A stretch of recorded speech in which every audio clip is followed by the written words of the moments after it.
Thank you very much. The Senate TV.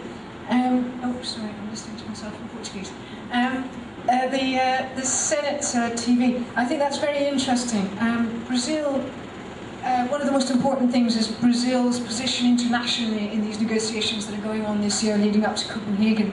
And Brazil is extremely important. It's of enormous importance. It's absolutely pivotal in these talks.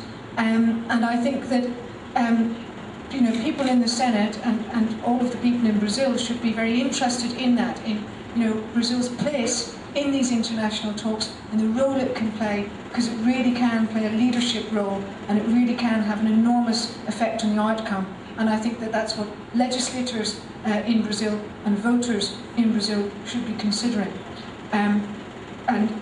Brazil could really become very admired in the eyes of the rest of the world because of this.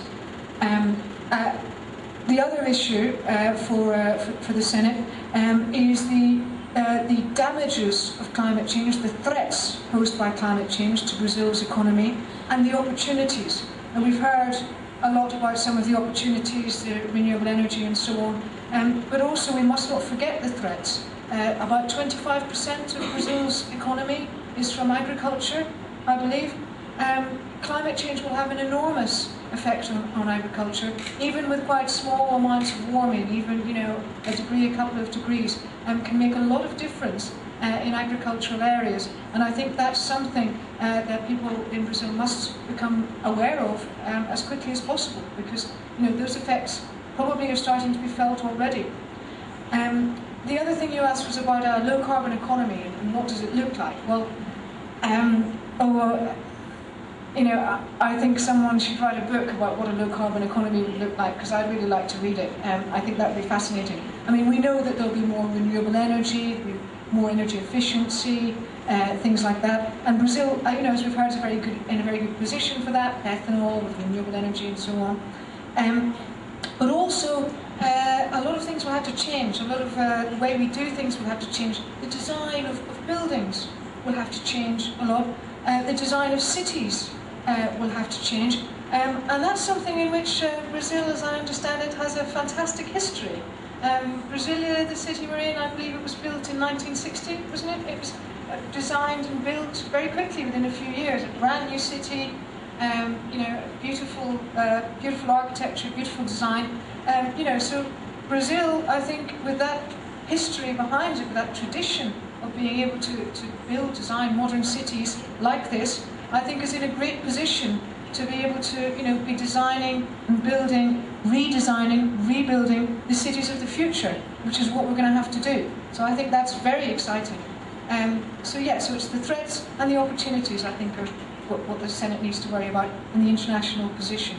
And finally, just your point on you said that some people see this as climate change as something that's just going to affect a minority of people. And yes, the worst effects of climate change will be felt first by the poorest people around the world.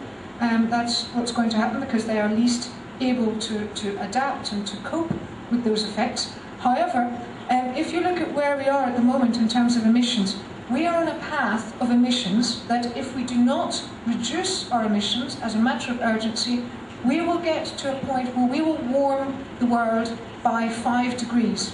5 degrees above pre-industrial levels. Now, 5 degrees might not sound very much, but if you think about it, 5 degrees is the difference between our temperature today and the last ice age. When it was 5 degrees colder, the world was covered in ice. Yeah? That's the kind of difference. The last time in history, millions of years ago, when it was 5 degrees warmer than this, there was no ice poles, there was far less land because sea levels were much higher, and what land there was mostly just swampy forest. I think you've got an area in Brazil called the Pantanal, is that right? Well, the whole world would be like that, basically, and much hotter, and forever. So that's the path that we're on, and so we cannot see climate change as something that's only going to affect a minority of people. If we get even close to a world like that, then we are all going to be in the most enormous trouble.